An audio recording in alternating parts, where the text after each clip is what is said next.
Who do you know who can defy gravity and turn the laws of physics on their head?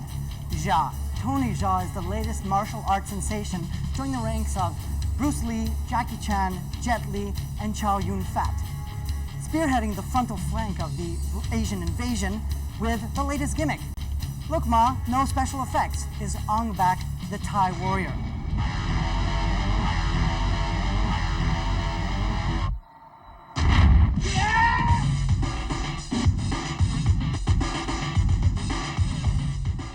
Unlikely hero type, Tony Jia, stars in the first Thai movie bringing the ancient discipline of Muay Thai out of the back dark rooms of extreme fighting into Western movie theaters.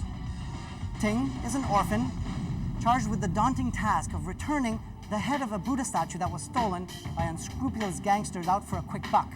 Ong Bak is not your typical tongue-in-cheek Hong Kong kickfest. The story never takes a backseat to the fight sequences. The producers took out all the stops and included even a 20-person stunt sequence with Bangkok's signature motor taxis known as tuk-tuks. You know an Asian fighter is going to be a big star when 300-pound grown men in the audience groan when they see this little guy put his knee in the top of an opponent's head. Tony Jia and Prachya Pinko make martial arts artistic again.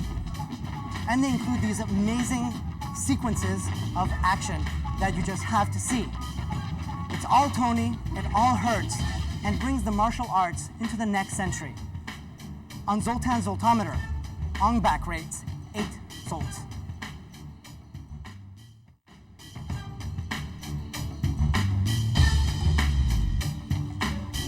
Welcome to Zoltan Cinemafix, where the movies come to play.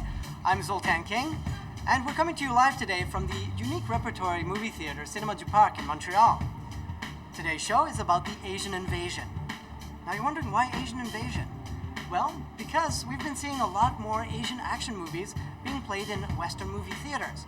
Especially since the release of such movies as Hero, we're seeing more and more directors and actors that are migrating from Hong Kong and other Asian countries to the United States to produce more movies, such as Jet Li, as well as John Woo. Today we have with us Jean Guérin, who is a self-proclaimed geek and a movie buff as well as a pop culture analyst. Welcome to the show. Glad to be here. Nice to have you. So, how did you get interested in Asian action movies and Asian movies in general?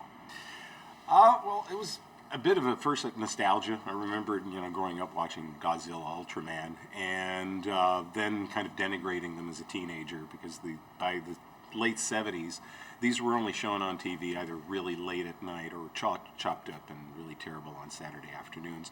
But when I got to university, as kind of a way of cleansing the palate after watching a lot of Kurosawa movies, I did what the usual stuff I used to do as a film student to avoid becoming a total snob. Like if I watched too many European subtitle films, I'd watch an Ed Wood over the weekend. And after a week full of Kurosawas, I went, okay, let's watch Ghidorah the Three-Headed Monster to get away from it. And in the middle of it going, okay, my mind's playing tricks on me because I can swear the army is moving around and the setting of the monster fights are pretty much very Kurosawa-esque. And I didn't dare think that because I thought this is completely silly. And over the same weekend, I went to see Ron, and as I was reading the credits, the assistant director turned out to be Inishiro Honda, the director of Godzilla. And I looked into it to find out that since the Kurosawa actually had as the director of all of his crowd scenes, of all of his big vista scenes with the armies moving, that was all done by his assistant director, Inishiro Honda. Kurosawa handled the little conversational scenes. And it's kind of funny because whenever they give an Oscar or an award to Kurosawa, they always show those big opulent scenes, and it's really all Honda's work. So the more I've looked into this, it was at first a bit out of embarrassment and intellectual curiosity that I started analyzing these films like a bit more seriously. So the thing is with Asian action movies, there's, well, a lot of action, but apparently there's layers behind that action and more of a story than we can actually see. That's mostly with Japanese fantasy. Then Japanese fantasy is being very layered because Japanese pop culture in general is very layered. Taking, for example, Godzilla at first is just seemingly a regular monster movie. It certainly is if it's when it's recut the American way. But the original 54 way that has only been released in America in 2004, 50 years after the fact, is a very somber and dark film, but in which Godzilla takes on to have all the properties of the American invader during World War II. It's not only terrifying because of the atomic bomb, which is what every writer trips over saying, but it's also, as was pointed out by some Japanese directors to me, that it was the first year that Japan had a self-defense force. So it literally gave them something to shoot at. As a bit of like soul cleansing for the Japanese watching the film, and the way Godzilla raids through Japan, those images are really reminiscent of the firebombing of Japan, which is in itself a very traumatic event, even more so than the atomic bomb in their psyche. So, and in the 60s, with the Cold War, well, Godzilla became the protector of Japan the same way as America was to be the protector of Japan if they were invaded by China or North Korea. And as a result, the films were really therefore aimed at children to kind of reassure them that that big lumbering American monster is actually on their side. Now that generation grew up and then started seeing problems with atomic energy, American military presence. Godzilla gets to represent all of that progressively over the 90s again, becomes a menace again, until 2 years ago where they had the movie Godzilla against Mechagodzilla, where it's really a metaphor about the Japanese military creating a machine, a new military machine, that ousts Godzilla by the end of the movie. It ends with a draw, as if to say, we're not wanting to destroy America or fight America, we just want to be as equally powerful as they are so that they leave the island. And the last shot of the film is Godzilla leaving the island with the damaged Mechagodzilla standing in the bay with a pilot on its shoulder, and the woman just looking out and waving goodbye at it with the sunset over her shoulder. It's very symbolic in that sense. It almost goes full circle. So, and what about the Kickfest? Well, the Kickfests really started appearing like there's a long tradition of martial art films coming out of Hong Kong. There was some karate films coming out of Japan. In fact, the Hand of Death is the first film to come out in America, and it was a karate film. Kung Fu comes in from China wanting to join in on that thing. It becomes very popular. When they get their hands on an American star, even though it's Chinese-born Bruce Lee, they suddenly have a star. So now they protrude into the mainstream, but which was a success that they tried in vain to reproduce. The next wave of success for China actually comes in with a series of more car crash movies in the 1980s called the Mad Mission movies. That in the first two installments, Tsui Hark makes cameo appearances as an actor in the film, directs the third one, and Tsui Hark was the one to completely resurrect the Chinese action genre for the world. He studied film in America. He's the Steven Spielberg of China, basically. He came back and applied Western methods to those really crazy stunts. Even in the 80s, in video stores, it was kind of a bizarre phenomenon. Why are these movies constantly leaving the store? And it's because they had jaw-dropping action. They just had goofy humor that didn't quite translate so well. We're having so much fun, but we have to take a break. We'll be back in a bit.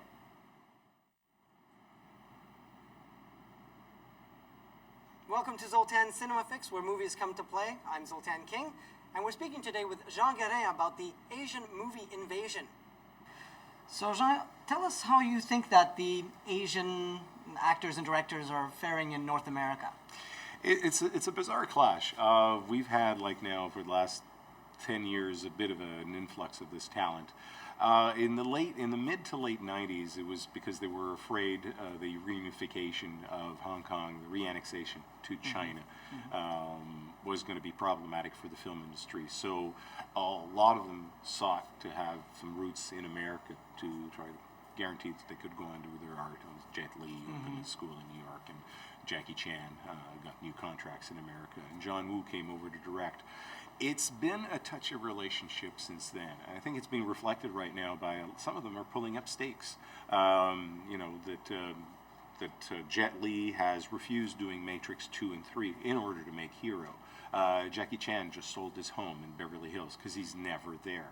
And in recent interviews has been saying, yeah, he'll do Rush Hour 3 because he has a contract, and but that he's not quite happy with the way his Hong Kong films are being treated in American release.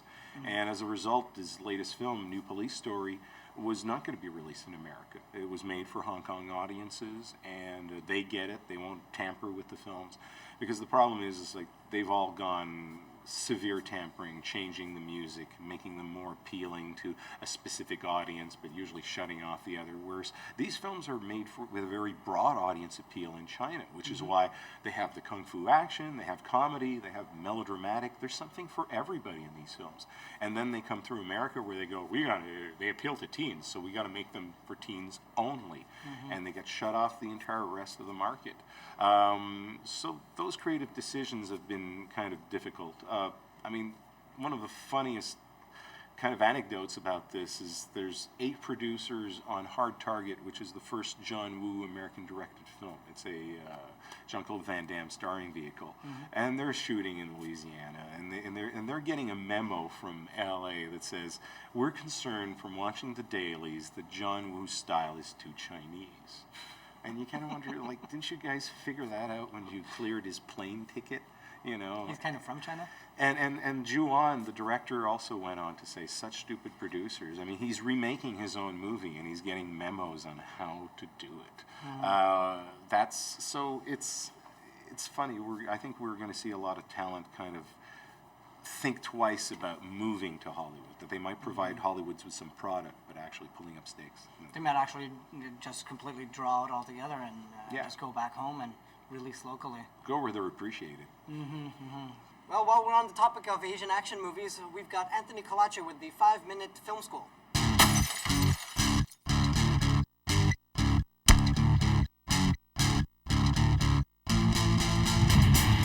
We're here outside Toronto's Special Effects House, Laird Effects. It's one of Toronto's premier special effects houses. We're going to go inside and take a look and see how Hollywood magic is made.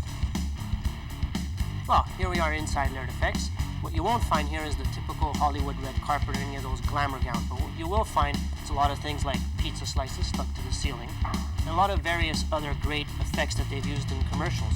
Laird Effects has worked on such films as The Tuxedo, Dawn of the Dead, amongst others. They've also done quite a few commercials, and you'll find a lot of props from those commercials, including like the big boot, the spaceship shuttle, the world, huge giant fan. And, you know, they got a lot of great props. And, you know, there's a lot of great guys that work here. And these guys are the guys that make the Hollywood magic happen.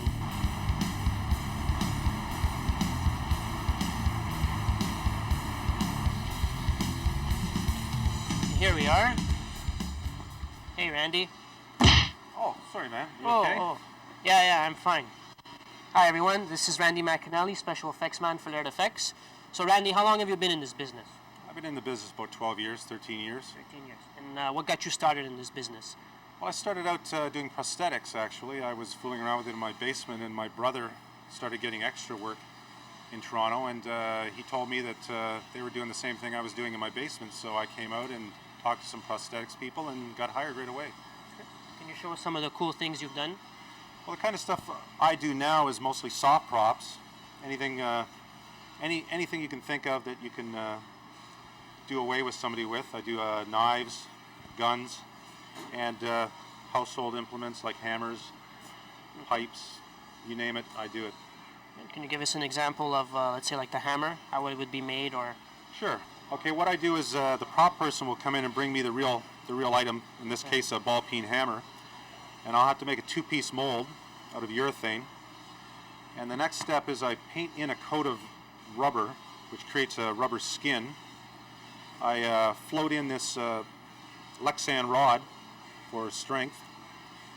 I put the mold together, and when the skin is cured, I fill it with an expanding polyurethane foam.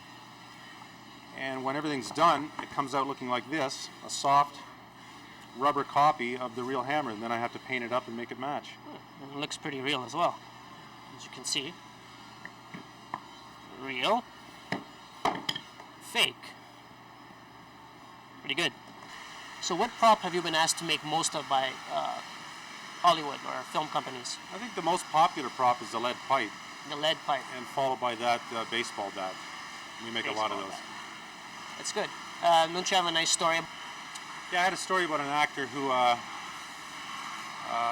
had to be hit in the head with a baseball bat, and they were rehearsing it with the actress, and the actress picked up the wrong prop, the real bat, and in rehearsal popped them on the head for real. So what famous people have you worked with? Well, I've worked with Nicole Kidman. I had to make a mold of her head. I do some body casting as well. And over here we did a mold of Ossie Davis a few years back. He just passed away recently. So Randy, what's the most interesting prop you've ever made? Well, probably the belt, the boxing belt I had to make for Russell Crowe for the movie Cinderella Man. They brought in an original 1930s boxing belt, Henry Armstrong's original boxing belt, and I had to make a mold of that. And they told me it was worth $500,000, so I had to be really careful molding that so I didn't destroy it or damage it in any way. So that was a tough one, but this was the belt that we ended up making for Russell Crowe. So Randy, what would it cost to make like a prop like a knife or the hammer or a general figure? A prop like the hammer goes for around $250, and it can go up from that depending on the complexity of the mold and how much time it takes to. So a lot to more get it. expensive than the actual hammer. Oh yeah, lots more. Yes. Much safer. Mm-hmm. Okay. This is very interesting work you've done here, Randy. Well, I have to say, fine. very real. Very...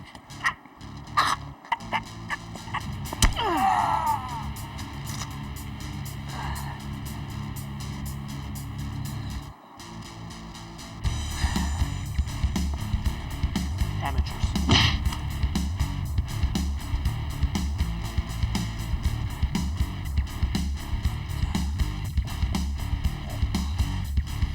I came here to talk, not to die.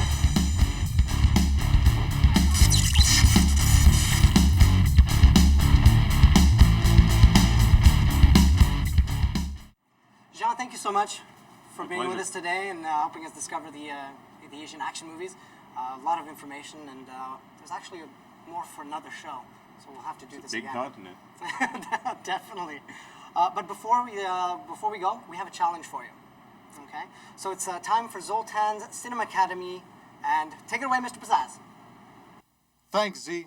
Jean Guérin, you've been chosen to play Zoltan's Movie Academy Trivia Game.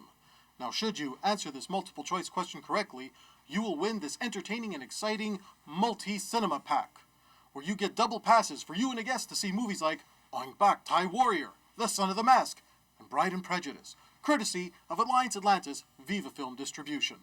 You'll also get the chance to win an official Zoltan Cinemafix diploma. Now, if you don't get the question right, we still have a lovely parting gift for you of a scented candle, courtesy of Zoltan's Cinemafix. Are you ready to play? Yes, I am. Here is your question. Who was originally cast in the role of Lee Mumbai in Ang Lee's epic Crouching Tiger, Hidden Dragon before Chow Yun-fat? Was it A, Donnie Yen, B, Andy Lau, C, Jet Li, or D, Takashi Kenshiro? The answer is Jet Li. And your answer is correct! Congratulations, Jean! You won the grand prize! I'm Mr. Pizzazz, and back to you, Z.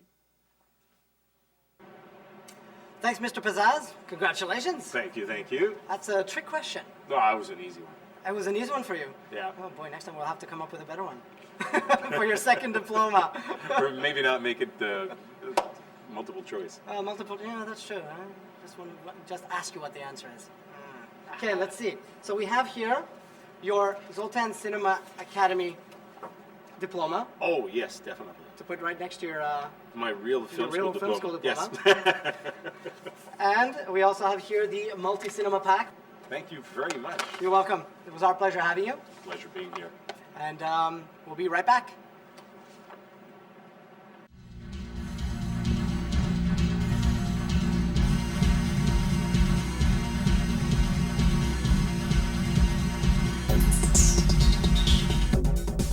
Hi, my name is Johanna, and we're here on location at Sunrise Records, Young and Bloor in Toronto. I'm here to talk to you a little bit about the movie Ichi the Killer, also known as Karoshia 1.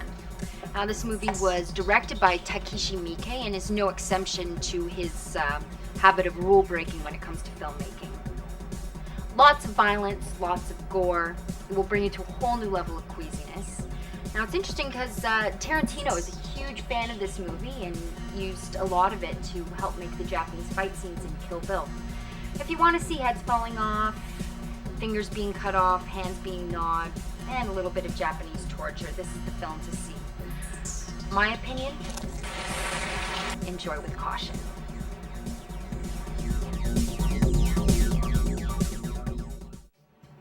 Hope you liked the show. We have a couple of people to thank today. We have Jean Guérin, our guest for the interview. Also thank you for Cinema du Parc for the great location today. And also thanks to Alliance Atlantis Viva Film for their sponsorship and helping us out to get the show to you. So until next week, see you later.